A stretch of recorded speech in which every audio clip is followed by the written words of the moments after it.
Mahesh office से आते ही अपने बाबूजी के पास जा रहा था।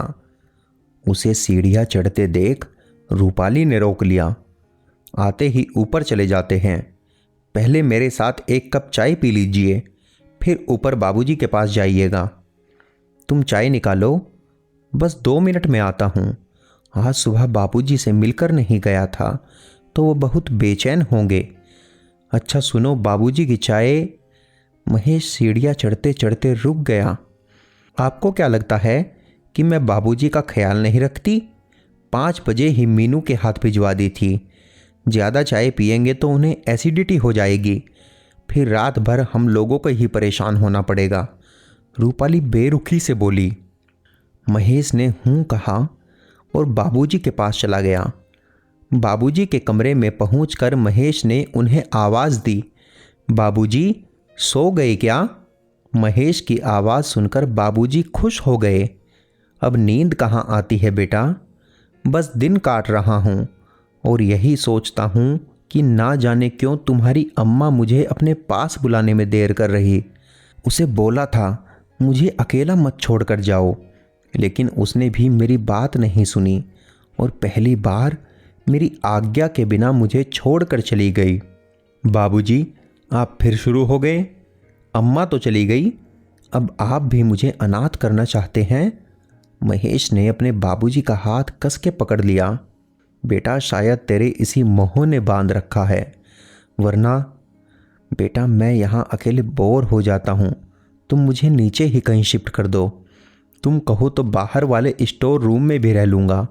तुम सब आंखों के सामने रहोगे तो जीने की आस बनी रहेगी। तेरी अम्मा भी यही आस लिए चली गई। अपने पोता पोती को अपनी आंखों के सामने खेलते, बढ़ते और प्यार से झगड़ते हुए देखने का सुख ही जीने की उम्मीद होती है। बाबूजी की आंखों में अकेलेपन का दर्द दिख रहा था, लेकिन महेश नजरें चुराते हुए बोला, बाबूजी आप आराम करिए, मैं आता हूँ फिर आपसे मिलने।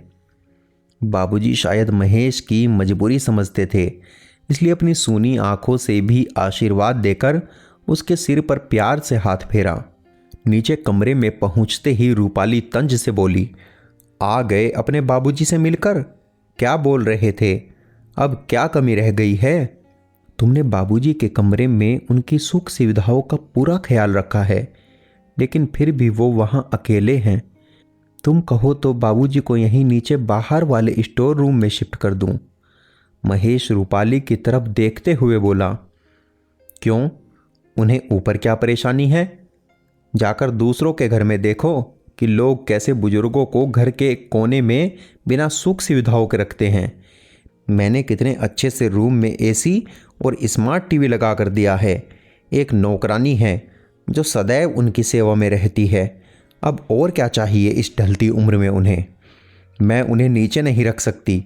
और तुम, ज़्यादा पिता प्रेम दिखाने की ज़रूरत नहीं। रूपाली ने महेश को डपटते हुए कहा तो वो चुप हो गया, क्योंकि वो घर की शांति भंग नहीं करना चाहता था। रूपाली शुरू से ही बहुत तेज़ तर्रार थी। जब तक सासू जी के हाथ पैर चल रहे थे उसकी करतूतों पर लगाम था, लेकिन सासू जी के बीमार पड़ते ही घर की चाबी रूपाली के हाथ में आ गई और फिर धीरे धीरे उसने अम्मा बाबूजी को ऊपर के कमरे में शिफ्ट कर दिया, सभी सुख सुविधाओं का इंतजाम कर दिया और नीचे अपना वर्चस्व कर लिया। शुरू में महेश ने रूपाली के इस फैसले का विरोध किया। तब रूपाली ने घर में कोहराम मचा दिया और बच्चों को लेकर मायके जाने के लिए तैयार हो गई। तब अम्मा बाबूजी महेश की गृहस्थी को टूटने से बचाने के लिए चुपचाप ऊपर शिफ्ट कर गए। अम्मा अकेलेपन से बहुत ज़्यादा बीमार हो गई और वो दुनिया को अलविदा कह गई। अम्मा जी के जाने के बाद बाबूजी फिर से नीचे आने की जिद करने लगे, लेकिन रूपाली नहीं मान रही थी। रूपाली, सिर्फ कुछ दिनों के लिए बाबूजी को नीचे शिफ्ट कर देते हैं, उनका भी मन बहल जाएगा। अच्छा यही सोच कर दो कि बाबूजी जैसे किसी टूर पर घूमने आ रहे हैं, प्लीज़। महेश रूपाली को मनाते हुए बोला। ना जाने क्या सोचकर रूपाली ने हाँ कर दिया। आज बाबूजी का चेहरा खिला हुआ था, क्योंकि अब उनके बच्चे उनकी आंखों के सामने थे।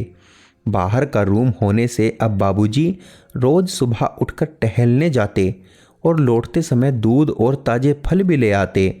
बच्चे बाहर क्रिकेट खेलते तो खुद एम्पायर बनकर बच्चों के साथ खेलने लगते। अब महेश भी आते जाते समय बाबूजी से बिना तनाव के मिलकर जाने लगा।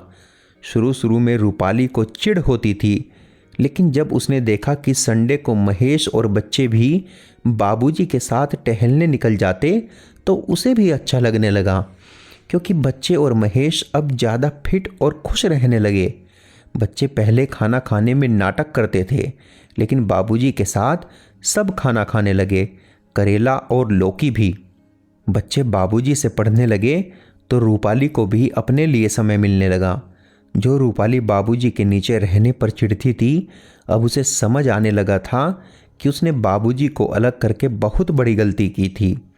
एक दिन रूपाली की मम्मी का फ़ोन आया। फ़ोन पर बातें करने के बाद वो रोने लगी। जब महेश घर आया तो देखा कि घर में मरम्मत का काम हो रहा है। उसने रूपाली से पूछा कि अब वो क्या बनवा रही है। रूपाली ने बताया, बाबूजी का कमरा ठीक करवा रही हूँ। अब बाबूजी यहीं हम लोगों के साथ नीचे रहेंगे। मैं समझ गई हूँ, बुजुर्गों को भौतिक सुख सुविधाओं से ज़्यादा अपनों के साथ की ज़रूरत होती है। आज मम्मी का फ़ोन आया था। वो बता रही थी कि दोनों भाभीयों ने उन्हें उनके कमरे से बाहर करके ऊपर छत्ती वाले कमरे में शिफ्ट कर दिया और नौकरों के हाथ खाना भिजवा देती हैं। 2-2 हफ्ते तक उनके पास कोई नहीं आता है। आज जब मम्मी अपना हाल बता रही थी तब मुझे अम्मा जी के दर्द का एहसास हुआ। अब अम्मा जी से सिर्फ हाथ जोड़कर माफ़ी ही मांग सकती हूँ, लेकिन बाबूजी को सम्मान से जीने का हक देकर अम्मा जी के दर्द को ज़रूर कम कर सकती हूँ। तो वही कर रही हूँ। आप भी मुझे माफ़ कर दीजिए। आपने भी घर की शांति के लिए मेरे गलत फैसलों को चुपचाप मान लिया। पता नहीं वो सपना था या भ्रम, लेकिन महेश रूपाली की बात सुनकर खुश हो गया और उसे गले लगाकर थैंक यू बोलने लगा। महेश ने जाकर बाबूजी को बताया तो उनकी आंखों में खुशी की चमक आ गई। बच्चे भी खुश होकर बोले, लगता है मम्मा की बुद्धि थोड़ी थोड़ी खुलने लगी है। रूपाली भी हंसते हुए बोली, अब मैं भी रोज़ बाबूजी के साथ टहलने जाऊंगी। धीरे धीरे ही सही, शायद मेरी पूरी बुद्धि खुल जाए। दोस्तों, बुजुर्गों का सम्मान करें, यही हमारी धरोहर है, और अपने बुजुर्गों का ख्याल हर हाल में अवश्य रखें। यह वो पेड़ हैं जो थोड़े कड़वे हैं, लेकिन इनके फल बहुत मीठे हैं और उनकी छाँव का कोई मुकाबला नहीं। दोस्तों, कहानी पूरी सुनने के लिए धन्यवाद।